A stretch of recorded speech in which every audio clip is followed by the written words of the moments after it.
Assalamualaikum warahmatullahi wabarakatuh. Masih bersama saya Muhammad Muiz dalam channel Mams Akuntansi Pajak. Kali ini kita akan bahas melanjutkan materi yang kemarin tentang akuntansi lindung nilai.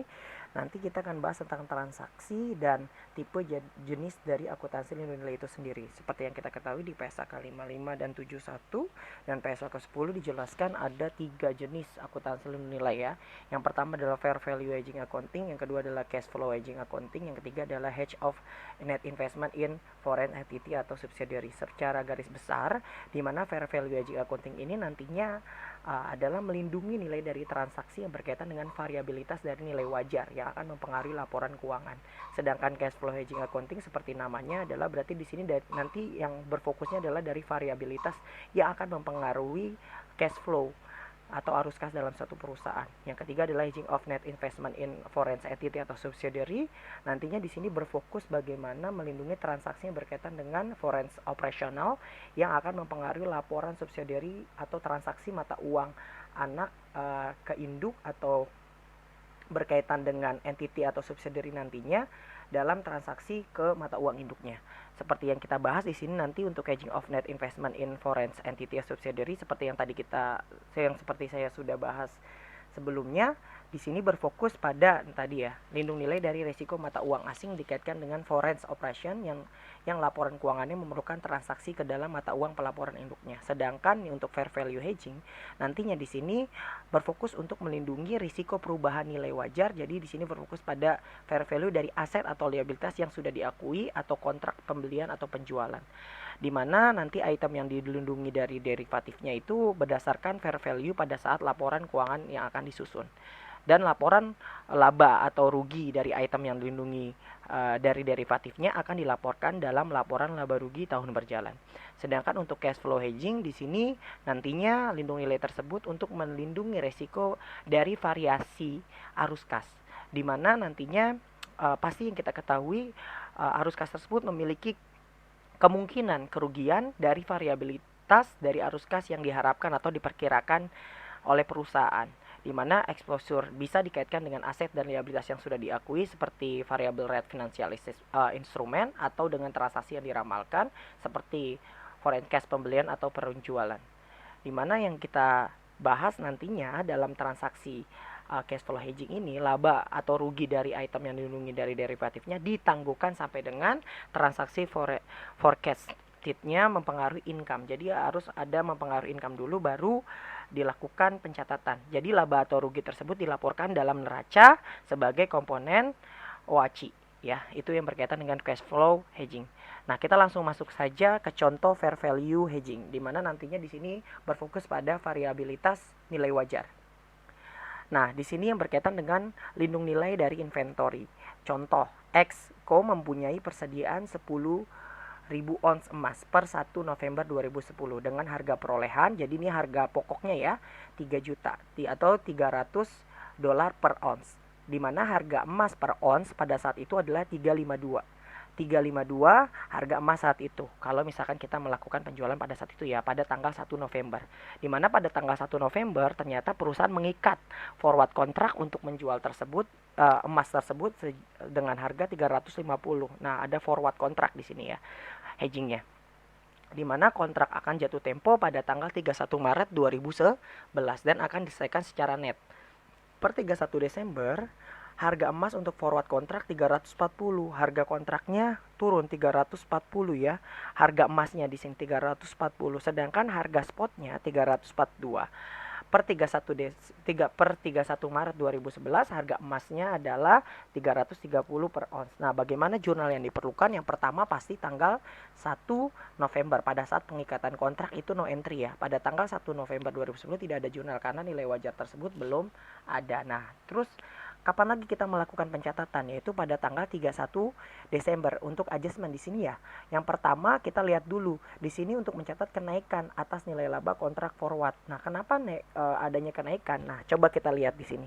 1 November kita emas tersebut seharga 350 ya kan.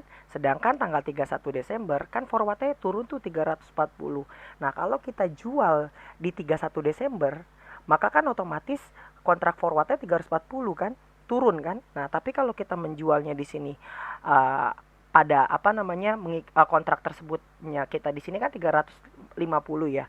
Nah, otomatis kita mengalami keuntungan di sini. Gimana melakukan pencatatannya? Ya, pertama adalah forward contract dan gain on forward contract. Oh iya, ini saya lupa. Di sini dia mengabaikan dari time value of money ya. Seperti yang kita ketahui dari forward derivatif itu kan biasanya ada berkaitan dengan variabel yang mempengaruhi seperti misalkan bunga dan lain-lain. Nah, ini kita abaikan ya time value of money pada soal kali ini. Berarti forward contract pada gain on forward contract senilai 100.000 yang didapat dari 350 dikurangi 340 dikali dengan 10.000.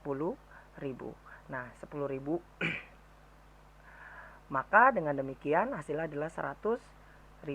Nah, untuk inventory, nah inventorinya tersebut mengalami kerugian. Kenapa mengalami kerugian? Karena kita tahu pada harga emas saat itu pertama kalinya adalah 352 kan inventorinya. Tetapi pada saat tanggal 31 Desember emas tersebut turun menjadi 342. 342 didapat dari mana? 342 ini adalah nilai emas pada saat harga emas pada saat spotnya pada tanggal 31 Desember, sehingga otomatis ada kerugian atas inventory. Nah, maka jurnalnya adalah kerugian loss on inventory pada inventory senilai 100.000. Nah, ini yang harus kalian perhatikan. Akuntansi dalam lindung nilai itu harus ada yang untung, harus ada yang rugi. Dengan kata lain, ini yang dikatakan efektif. Kenapa? Ada instrumen yang dilindungi, ada item yang melindungi. Di sini item yang melindungi untung, instrumen yang melindunginya, item yang dilindunginya rugi, sedangkan instrumen yang melindunginya untung. Nah, ini yang dikatakan efektif. Nah, terus jurnal yang dibuat pada tanggal 31 Maret, bila emas dijual ke pihak ketiga dengan harga 330, ini sesuai dengan harga spotnya ya. Pada tanggal 31 Maret 2011 harga emas jadi 330.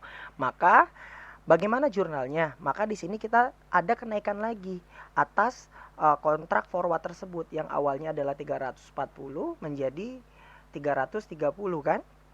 Nah, ini kita ada kenaikan seharga berapa? 100.000. Jadi forward kontrak pada gain on forward kontrak senilai 100.000. Nah, untuk inventory turun lagi. Yang tadinya kita sudah ada 342, ternyata harga emasnya pada saat itu jadi 330. Sehingga dengan otomatis harga emasnya menjadi 120.000 itu mengalami kerugian. Jadi kerugian atas inventory pada inventory. Nah, bagaimana pada saat kita melakukan pencatatan penjualan pada tanggal 31 Maret? Nah, otomatis kita jualnya itu kan berdasarkan nilai spot yaitu 330. Nah, maka 330 dikali dengan 10.000. 10.000 itu adalah total ya harga emasnya ya kan. Maka kita mendapatkan 3.300.000 itu untuk mencatat terjadinya penjualan. Sedangkan harga pokok penjualan itu menjadi 2.780. Didapat dari mana? Awalnya kan inventory kita adalah 3 juta. Nah, di sini ada jurnal berkaitan dengan kerugian inventory. Jadi inventory dikredit kan kita kurangi 100, terus juga ada inventory dikredit juga 120, sehingga otomatis harga untuk inventory harga pokoknya menjadi 2.780. Jadi harga COGS pada inventory sebesar 2.780. Nah, untuk menutup kontrak forward ini kan ada 200.000 selisihnya. Selisihnya dapat dari mana? Nah, ini kita lihat dulu. Forward kontrak kan 100. Nah, untung kan? Terus di sini juga ada kontrak forward 100. Nah, ini otomatis nantinya akan kita lakukan pencatatan yaitu cash pada forward kontrak 200 yang didapat dari keuntungan tanggal 31 plus keuntungan tanggal 31 Maret 2011. Itu berkaitan dengan akuntansi lindung nilai berkaitan dengan inventory.